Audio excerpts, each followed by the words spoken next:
आज की वीडियो में हम लोग बात करने वाले हैं मार्वल के मल्टीवर्स और रियल लाइफ साइंटिफिक मल्टीवर्स में क्या फर्क है। मतलब एमसीयू की मूवीज में जो हमको मल्टीवर्स दिखाया जाता है क्या वो रियल है या फिर रियल लाइफ में कोई क्वांटम वर्ल्ड एग्जिस्ट करता है। तो इन सारी बातों पे आज हम लोग डिस्कस करने वाले हैं इस वीडियो में।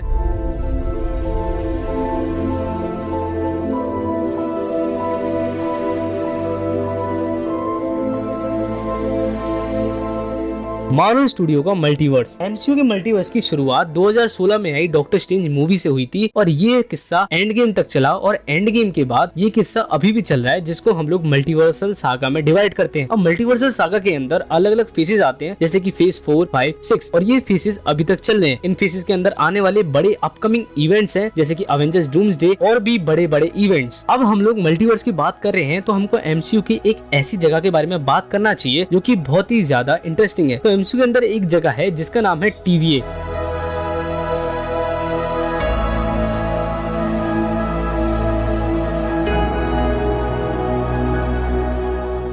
टीवीए एक ऐसी जगह है जो कि टाइम से बिल्कुल अलग है। उसके अंदर कोई भी सुपर पावर्स या फिर कॉस्मिक पावर यूज नहीं कर सकता। टीवी के अंदर बेसिकली स्केट टाइमलाइंस को मॉनिटर किया जाता है ही हू रिमेन्स के द्वारा। लेकिन लूकी सीजन 2 में ही हू रिमेन्स की डेथ हो गई थी एंड उसके बाद टीवीए में प्रूनिंग को रोक दिया गया। सारे यूनिवर्स अपनी जगह से बिखरने लगे। फिर आया लूकी जिसने यग्द्रासिल ट्री को पकड़ा, सारे मल्टीवर्स की जड़ों को पकड़ा एंड उस थ्रोन पे बैठ गया जिस थ्रोन पे अब वो द मल्टीवर्सल गॉड कहलाता है।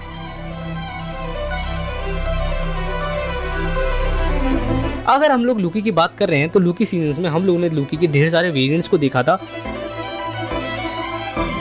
एंड वैसे ही वेरिएंट्स हम लोगों ने एमसीयू के अंदर बहुत सारे देखे हैं जैसे कि Spiderman, doctor strange, Wolverine, Deadpool.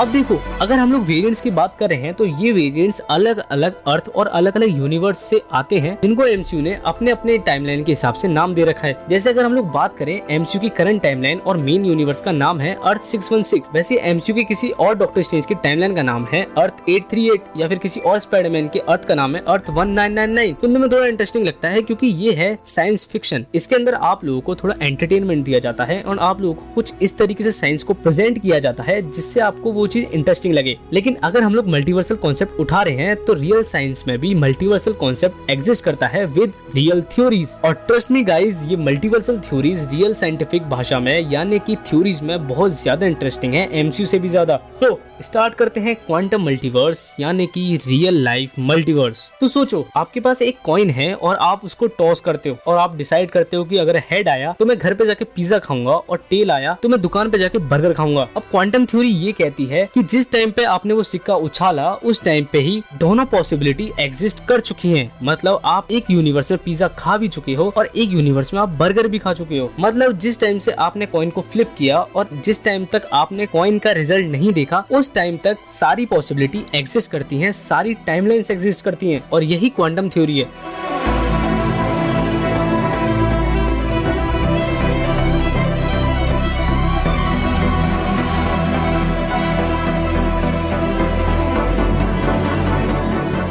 अब मैनीवर्स इंटरप्रिटेशन को हम लोग ब्रेक डाउन करने वाले हैं, मतलब कैसे अलग अलग दुनिया एग्जिस्ट करती हैं। 1957 में एक साइंटिस्ट थे ह्यूग एवरेट थर्ड। उन्होंने बोला था जब कोई क्वांटम डिसीजन होता है जैसे कि किसी एटम का स्पिन अप या फिर डाउन या फिर एक फोटोन पास करे या फिर रिफ्लेक्ट हो, उसी मूवमेंट पे यूनिवर्स दो हिस्सों में स्प्लिट हो जाता है। एक यूनिवर्स में फोटोन पास करता है और दूसरे में रिफ्लेक्ट करता है। अगर हम लोग इसको रियल लाइफ में समझे तो देखो एक वर्जन में आप लोग एक एग्जाम क्लियर करते हो और दूसरे वर्जन में आप लोग उसी एग्जाम में फेल हो जाते हो। एक वर्जन में आप लोग क्रिकेटर बनते हो और दूसरे वर्जन में आप मार्वल की मूवी के कोई विलन बनते हो। और ये हर एक वर्जन एक रियल यूनिवर्स है और एक रियल आप हो। अब हम इसको और सिंपल शब्दों में क्वांटम मैकेनिक्स में समझेंगे। क्वांटम वर्ल्ड में चीजें डेफिनेट नहीं होती जब तक कोई ऑब्जर्वेशन नहीं होता, वो हर एक पॉसिबिलिटी में एग्जिस्ट करती है। जैसे कि मैंने आपको स्टार्टिंग में बताया था कि जिस टाइम से आपने कॉइन फ्लिप किया और जब तक आपने रिजल्ट नहीं देखा वहां से सारी टाइमलाइंस और सारी पॉसिबिलिटी क्रिएट होना स्टार्ट हो जाती है और इसे कहते हैं सुपरपोजिशन। जैसे एक बिल्ली जो एक साथ जिंदा भी है और मर भी गई है, जब आप लोग देखते हो तो तुम्हारा observe observation wave function collapse करता है, मतलब एक ऑप्शन चूज होता है। लेकिन ह्यू गैब्रेट ने बोला ना भाई, कुछ कोलैप्स नहीं होता, हर पॉसिबिलिटी अपने नई यूनिवर्स में एग्जिस्ट करती है। जहाँ तक तो शायद आप लोग समझ गए होंगे। अब देखते हैं कि इस क्वांटम थ्योरीज में मॉडर्न साइंस ने क्या सपोर्ट किया है। शेन कैरोल कहते हैं कि मैनी वर्ल्ड सबसे ज्यादा मैथमेटिकल क्लीन सॉल्यूशन है क्वांटम मैकेनिक्स को समझने में। और डेविड ड्यूस कहते हैं कि क्वांटम कंप्यूटर्स का काम तभी होता है जब हर एक यूनिवर्स को कोई कैलकुलेशन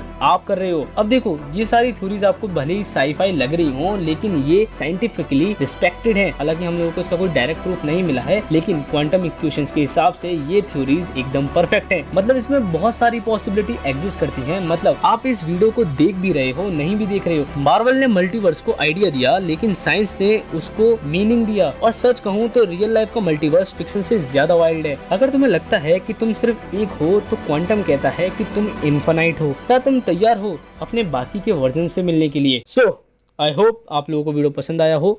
अगर आपको थोड़ा सा भी पसंद आया हो या फिर इंटरेस्टिंग लगा हो, इस वीडियो को लाइक करें, सब्सक्राइब करें एंड कमेंट जरूर करें कि आपको मल्टीवर्सल थ्योरी से रिलेटेड और वीडियो चाहिए या फिर किसी डिफरेंट टॉपिक पे। सो मिलते हैं किसी अलग यूनिवर्स में, तब तक के लिए साइनिंग ऑफ।